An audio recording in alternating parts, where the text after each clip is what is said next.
Amelia Catherine believed her jet needed nothing more than her word to leave the ground, until Mason Carter, the quiet single father everyone dismissed, found the pressurization system tampered with before a classified military flight. In front of the executive team, she delivered her cold warning without any hesitation.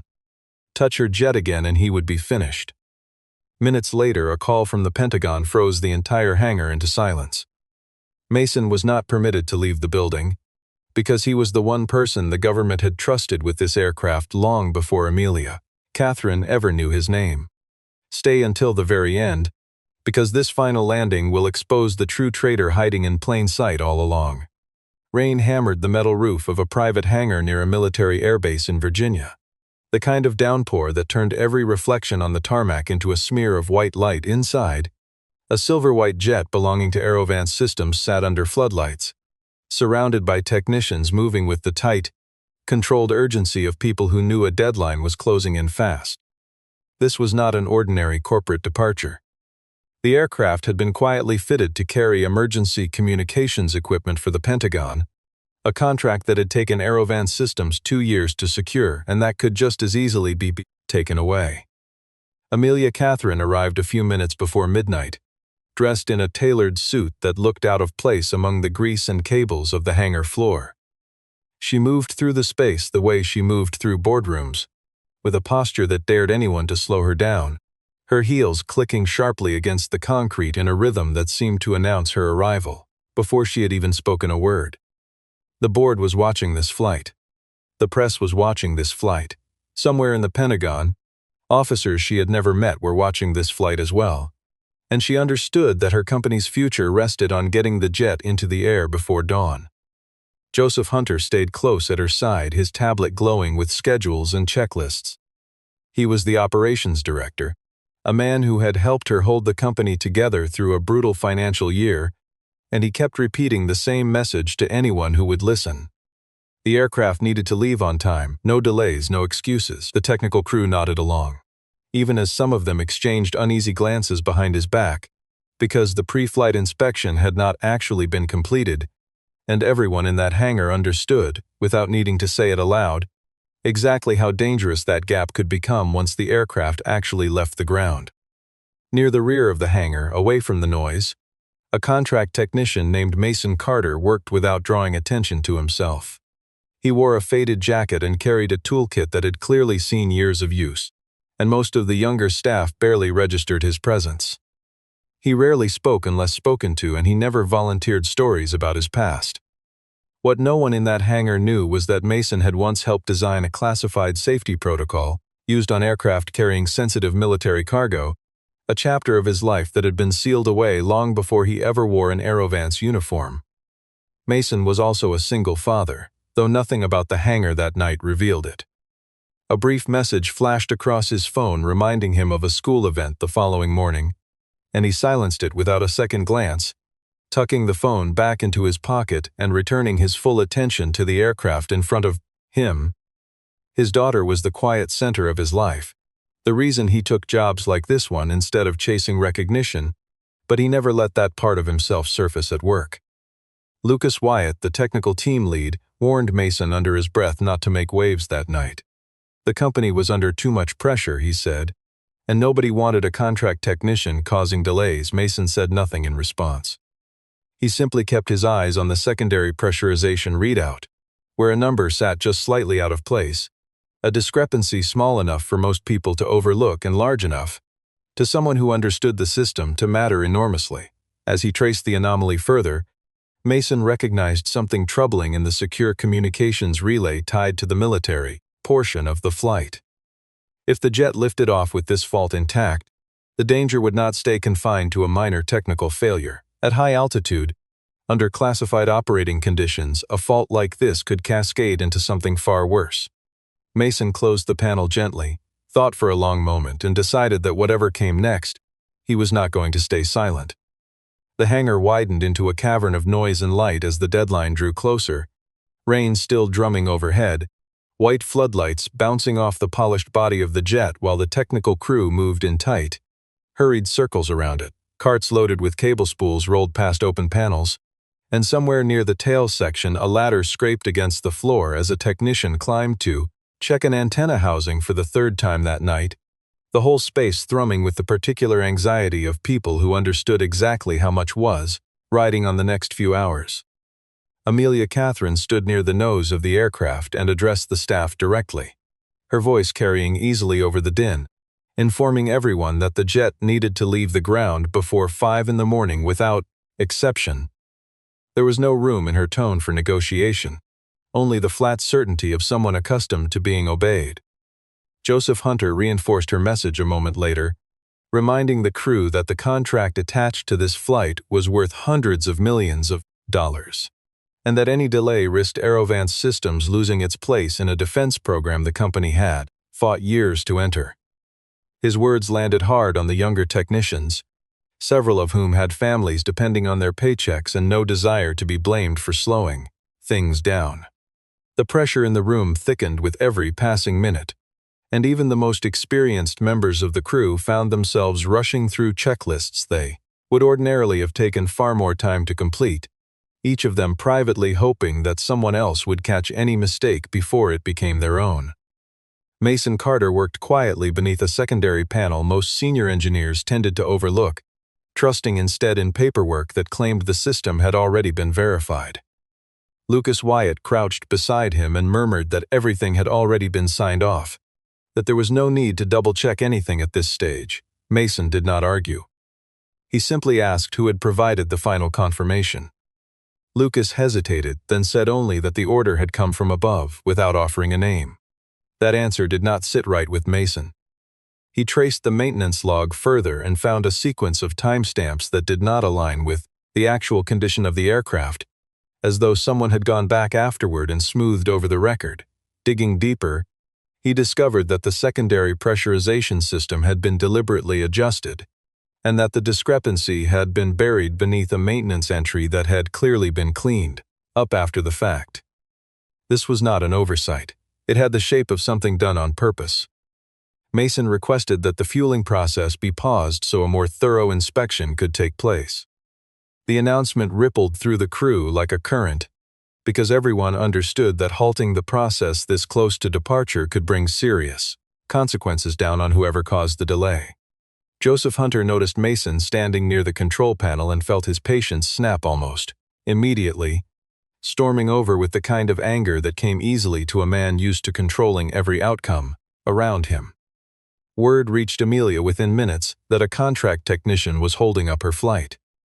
She did not wait for a full explanation. She crossed the hangar floor with quick, deliberate steps, her expression cold enough to silence the crew before she even spoke, and she demanded to know who had given this man permission to touch her aircraft in the first place. The rain outside seemed to grow louder in the silence that followed, as though the whole building was holding its breath, waiting to see what would happen next between the woman who ran the company and the quiet man who refused to look away from what he had found. Mason kept his voice level as he explained to Amelia that the aircraft was not safe to fly, choosing his words carefully even as her stare bore into him with open disbelief. Around them, the rest of the crew slowed their work without quite meaning to, drawn toward the exchange the way people are always drawn toward a confrontation they know they should stay out of, their tools going quiet in their hands as they listened. She assumed he was exaggerating a minor issue to make himself look important in front of the crew, a suspicion that showed plainly on her face as she crossed her arms and waited for him to justify himself. Mason pointed to the secondary pressure readout, the mistimed synchronization in the backup system, and a signal dropout buried inside the military communications relay, laying out each detail without raising his voice. Joseph Hunter cut in before Amelia could respond, insisting that a contract technician had no authority to draw conclusions about a system this sensitive, his tone carrying the particular sharpness of a man who felt his own standing threatened by anyone else's competence. Mason did not react with frustration. Instead, he calmly asked for the original maintenance log rather than the summarized version the crew had been shown. Lucas Wyatt felt a knot form in his stomach, because he already knew that the original log had been quietly replaced by a condensed report that left out several inconvenient details. Evelyn Madison arrived at that moment to review the legal paperwork required before departure, her presence a reminder that this flight carried obligations far beyond the hangar floor. Mason noticed almost immediately that the final approval signature did not match the actual working hours of the technical team, a small inconsistency that suggested someone had signed off on work that had not truly been completed. Amelia, still trusting the man who had stood beside her through years of difficulty, kept her faith fixed on Joseph rather than on the technician trying to warn her, telling herself that loyalty built over years could not simply be set aside because of a stranger's suspicion, even as a small, uncomfortable doubt began to form somewhere beneath her certainty. Mason pressed further, explaining that this fault would not simply destabilize the cabin. It could also lock the wrong communications protocol into place the moment the aircraft entered restricted military airspace, a consequence far more serious than a delayed departure. Joseph seized the opening to paint Mason as unreliable, mentioning that he had once been removed from an earlier program under circumstances nobody in the room understood. Mason offered no defense and no explanation for his past, letting the accusation hang in the air without correcting it. Amelia misread that silence as guilt, convinced that a man with nothing to hide would have spoken up immediately. She ordered Mason to step away from the aircraft without another word of discussion, her patience for the disruption completely exhausted. Mason held her gaze and told her plainly that if she forced him to leave now, she would be sending her entire flight crew into the sky aboard an aircraft that had never actually been confirmed safe. The words landed heavier than he intended, and for a moment nobody in the hangar moved, the tension pressing down on the space like the weight of the storm still beating against the roof. Outside, everyone waiting to see whether Amelia would soften her position or push forward regardless of the warning standing directly in front of her. Even Joseph seemed to hesitate for a fraction of a second, as though some part of him had not expected Mason to hold his ground this firmly, before he quickly recovered and pressed his case even harder than before. Amelia's patience finally broke as Mason continued standing in front of the technical panel, refusing to move despite the order she had already given him. In that moment, she did not see a man with rare expertise or hidden history. She saw a contract worker in a worn jacket, someone who by every visible measure did not belong in a conversation about a flight this important. Joseph Hunter sensed the shift in her mood and pushed harder, telling her that Mason was actively damaging the company's reputation in front of the very people they were trying to impress. The technicians around them fell into an uneasy silence, none of them willing to be pulled into a confrontation that was clearly not theirs to have, several of them suddenly finding urgent reasons to check equipment on the far side of the hangar, rather than remain within earshot of the two people now facing each other down. Mason set his toolkit down slowly, keeping his voice steady even as the room grew tense around him. He told Amelia that he only needed 10 minutes to prove that the fault sat in the secondary pressure line and the verification recorder, nothing more than a short window to demonstrate what he had already found. Amelia answered with a single line that would echo through the hangar long after the words left her mouth. Touch her jet, and he was finished. The sentence cut through the noise and left Mason publicly humiliated in front of the entire crew, his warning dismissed as though it had never been spoken at all. Lucas Wyatt lowered his eyes, unable to meet Mason's gaze, ashamed of his own silence even as he told himself there was nothing more he could have done. Evelyn Madison watched Joseph closely during the exchange and noticed something odd in his posture, a flicker of relief that seemed strangely out of place for a man supposedly worried about the company's reputation. Mason did not raise his voice or argue further. He simply looked at the aircraft the way someone looks at a danger that only he seemed to fully understand, a quiet certainty settling over him even as everyone around him assumed the matter was closed. He took half a step back but made no move to actually leave the technical area, his presence still anchored near the panel he had been examining only moments before. Amelia, unwilling to tolerate any further defiance, instructed Samuel Owen to have security escort him out of the building immediately. Before anyone could lay a hand on him, Mason spoke a single sentence that made the entire crew freeze in place. This system was currently running a military protocol, not a civilian one. For a brief instant, something shifted across Joseph's face, a flash of alarm gone almost as quickly as it appeared, though Evelyn caught it and filed the reaction away. Mason quietly triggered a passive alert code embedded in the system years earlier, a failsafe few people even knew still existed. A secondary light on the control panel blinked once and went dark. Nobody in the hangar understood what had just happened, except for the one man standing closest to the aircraft who understood it completely and who now knew with total certainty that whatever came next was no longer a matter he could simply be ordered to walk away from. Amelia demanded that the flight process continue despite everything Mason had just said, brushing his warning aside as though it carried no weight at all. Her jaw set in the same stubborn line it always took whenever she felt her authority being questioned in front of an audience. Moments later, the pilot reported that a strange authentication lock had appeared in the system, one that prevented the startup sequence from completing no matter how many times the crew tried. Joseph immediately pointed a finger at Mason, claiming he had interfered with the system without any authorization to do so, his voice louder now, sharper, edged with something closer to panic than anger. Mason answered calmly that he had not created the lock himself, explaining that it was an automatic response the system generated whenever it detected a mismatch during a flight carrying a military designation. Amelia asked with visible disbelief how a contract technician could possibly know something like that. Mason did not answer right away, bound as he was by an old confidentiality agreement he had signed long before he ever set foot inside this hangar, a silence that only deepened the suspicion already forming around him. Joseph pressed Samuel Owen to remove Mason from the premises at once, insisting it was necessary to protect company assets from further tampering. Evelyn Madison intervened, pointing out that if this aircraft was genuinely connected to a defense contract, the company had no authority to override a safety warning simply because it was inconvenient. Amelia turned her frustration toward Evelyn, accusing everyone around her of stripping away her control over her own company at the worst possible moment. Mason glanced toward the secondary panel and noticed something troubling: data being wiped remotely even as they stood there arguing. He warned the room that someone inside the hangar was actively trying to erase evidence in real time. Lucas Wyatt checked the auxiliary computer and confirmed an administrative login session had just been active moments earlier. Joseph feigned surprise at the discovery, though he quietly sent a message to an unknown contact while pretending to study the readout in front of him. A small movement that Mason happened to catch reflected faintly in the polished metal of the aircraft's fuselage.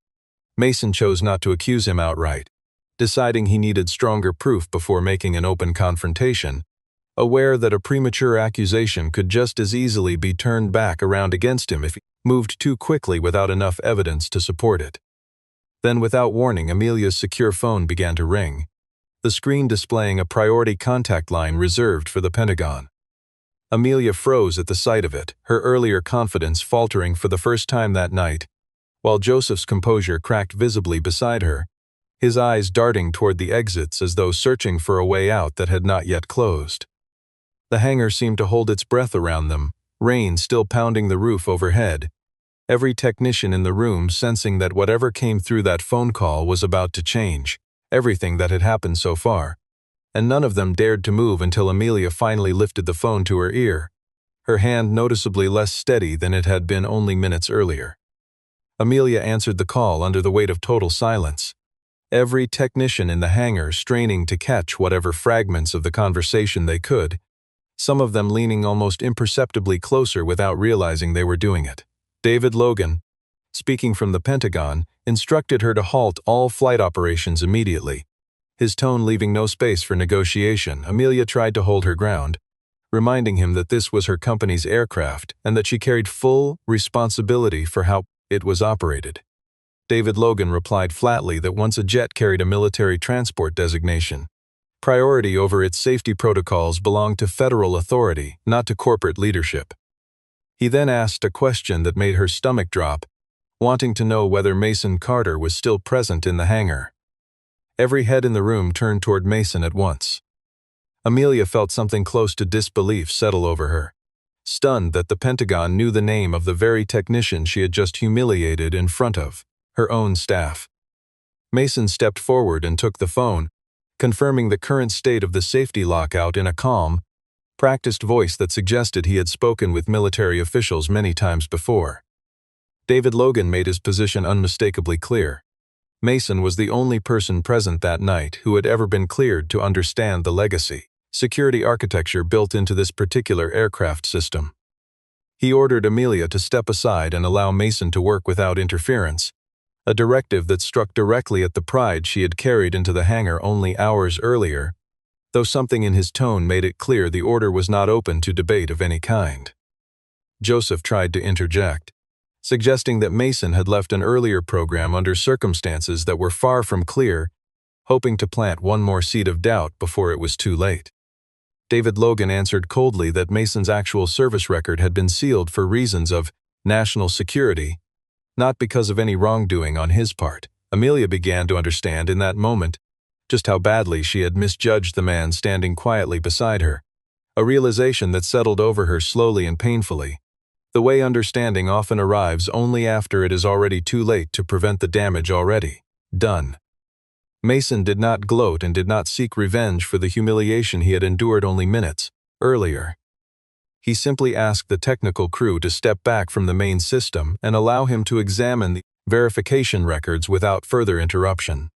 Samuel Owen sealed every exit in the hangar according to the federal order now in effect, and every storage device on site was placed under lockdown. Joseph understood, watching the doors close one by one, that the circle around him was tightening with each passing second. Mason stood before the jet now, a man who only an hour earlier had been threatened with termination and was now the sole person authorized to touch the aircraft at all, the rain still falling steadily outside as the balance of power inside that hangar shifted completely, and everyone present understood that nothing about the night would return to how it had started. Mason began his inspection using the old safety procedure he had trained on years earlier, relying less on complicated tools and more on patient logic, tracing login timestamps and watching how the system responded to each command, the same disciplined method he had used long ago on aircraft far more sensitive than this one.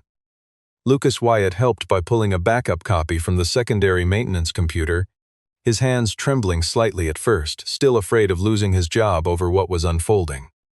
Mason told him quietly that all he needed was the truth, nothing more, and something about the simplicity of that request seemed to steady him. Evelyn Madison cross-referenced the signatures on file and discovered at least 3 confirmations that had been generated after the aircraft was already marked ready for flight, a detail that could not be explained away as simple human error. Amelia watched each piece of evidence surface in front of her, her expression shifting from disbelief to something heavier, something closer to shame. She realized, standing there in the glare of the hangar lights, that the pressure of this contract had led her to dismiss the one voice in the room that had been telling the truth from the very beginning. Mason confirmed that the pressurization fault had not been an accident at all, a conclusion he stated plainly without any hint of satisfaction, because there was nothing satisfying about proving that someone inside this company had deliberately placed an entire flight crew in danger. Someone had deliberately altered the system so the flight would fail during its most sensitive phase, allowing the failure to be blamed later on ordinary mechanical error. If that plan had succeeded, Aerovance Systems would have lost its defense contract entirely, leaving the company vulnerable to an outside group looking to acquire it at a fraction of its true value. Joseph Hunter's composure finally began to slip, and he insisted that everything Mason was describing amounted to nothing more than speculation, dressed up as fact. David Logan ordered that Joseph remain inside the hangar while the matter was investigated further, and Samuel Owen signaled his security team to seal off every exit. Joseph acted wounded by the accusation, reminding everyone that he had served Amelia loyally for years, his voice rising with an indignation that felt rehearsed rather than genuine. Amelia hesitated, caught between the evidence in front of her and her memory of Joseph, helping her keep the company afloat during an earlier financial crisis that had nearly destroyed everything she built, the 2 versions of him refusing to line up neatly inside her mind no matter how hard she tried to reconcile them. Mason did not attack Joseph directly. Instead, he asked one simple question that landed harder than any accusation could have. Why had the cleaned-up record been created from Joseph's own account exactly 7 minutes after the original fault first appeared in the system? The hangar fell completely silent at the question, every technician holding their breath, waiting for an answer that never came. Joseph opened his mouth to respond, then closed it again. no explanation forming quickly enough to cover the gap Mason had just exposed in front of everyone watching. Joseph suddenly activated a contingency plan nobody in the hangar had anticipated, and a secondary server tucked away in the technical office began transmitting data outward without authorization, the small green light on its housing blinking rapidly in the dim room as though marking the seconds ticking away. Mason recognized immediately what was happening, that Joseph was attempting to push a fabricated record designed to make it look as though Mason himself had interfered with the aircraft without permission. Samuel Owen and his security team rushed toward the technical office, only to find the door locked from the inside, buying Joseph precious seconds he clearly intended to use. Joseph shouted through the door that Mason was a former technician who had been removed from a fast military program and had returned only to seek revenge against the company that once employed him. Amelia looked at Mason, and for one brief moment, doubt flickered across her face before she pushed it aside. Mason remained composed, telling her quietly that liars usually need a longer story than the truth requires, a simple observation that seemed to settle something in her mind at last.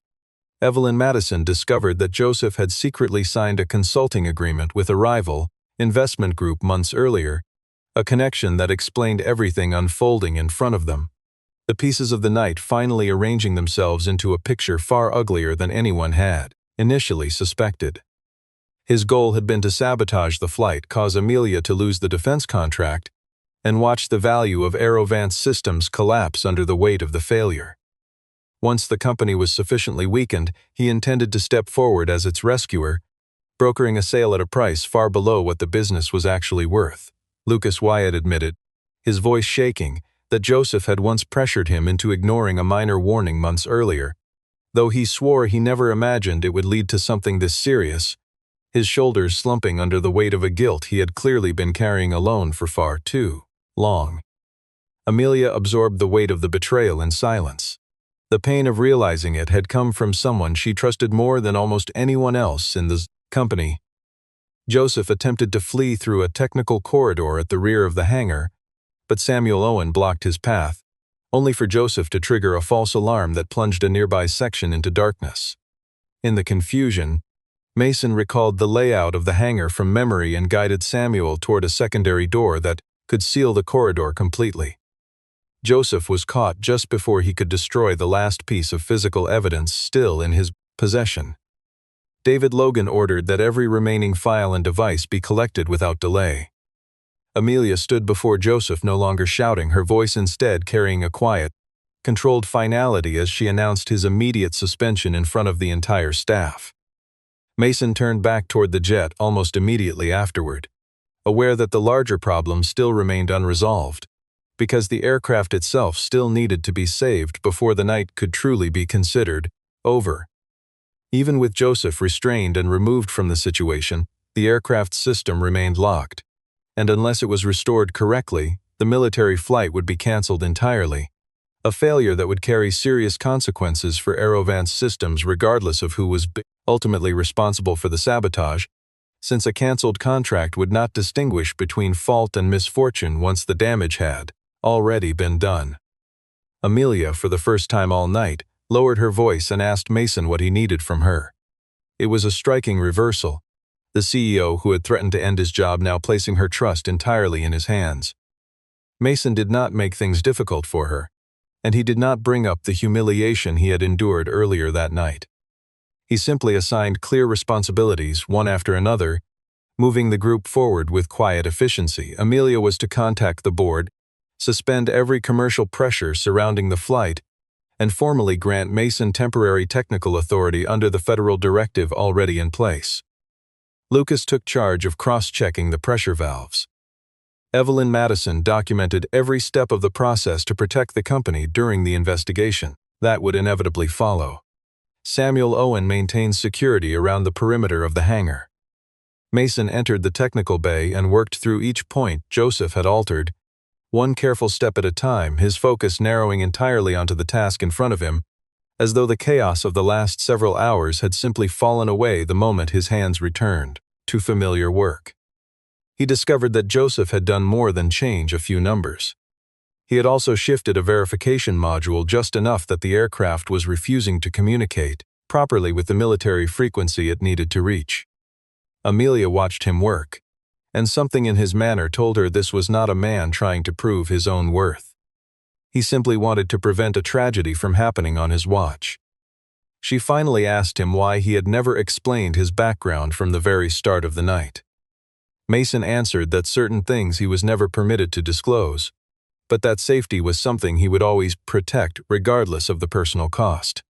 Amelia fell quiet, feeling something close to genuine shame for perhaps the first time in years, the sensation unfamiliar enough that she almost did not recognize it at first, accustomed as she was to being the one who assigned blame rather than absorbed it. Outside, the rain grew heavier against the hangar roof, and the clock crept closer to the final deadline they could not afford to miss. Mason called for one last cold system check before any attempt to restore full function, wanting to be certain nothing else had been left compromised. The control panel flickered to life under the harsh white lights, numbers steadying across the display as the crew held their breath around him. Then, without warning, a new alert appeared on the screen, one nobody in the room had anticipated, and for a brief tense moment everyone froze again, wondering whether the night's crisis was truly behind them or whether one final obstacle was still waiting to be uncovered before the aircraft could finally be declared safe. The new alert revealed a hidden secondary lock buried deep inside the authentication sequence. One final obstacle standing between the crew and a completed restoration, a last defense Joseph had apparently built into the system long before that night ever arrived. Joseph, still under guard nearby, let out a bitter laugh and remarked that they would never finish in time. Mason understood instantly that this was the last trap Joseph had left behind, because if the lock was released incorrectly, the system would record Mason himself as the one responsible for sabotaging the aircraft rather than repairing it. Amelia faced a difficult choice in that moment, one that would define whether she had truly learned anything from the night's events. She could continue trusting Mason and allow him to proceed, or she could pull back now to protect the company from further exposure. She thought of the words she had spoken to him only hours earlier, the cold warning that had humiliated him in front of the entire staff. Now, in front of that same staff, she said something very different, declaring plainly that Mason Carter had her full authorization to touch the aircraft. The statement did more than restore his technical access. It returned the dignity that had been stripped from him earlier that night. Mason proceeded with the restoration using the legacy security protocol he had once helped design, moving methodically through each stage of the sequence. Lucas read out the numbers as they appeared. Evelyn recorded every action taken. David Logan monitored the process remotely through the secure military line, ready to confirm the results the moment they were available. The aircraft systems trembled slightly as the live verification sequence began, and a pressure discrepancy appeared at the exact moment the auxiliary engine shifted state. For a heartbeat, everyone in the hangar tensed, fearing the worst, but Mason had already anticipated exactly this possibility.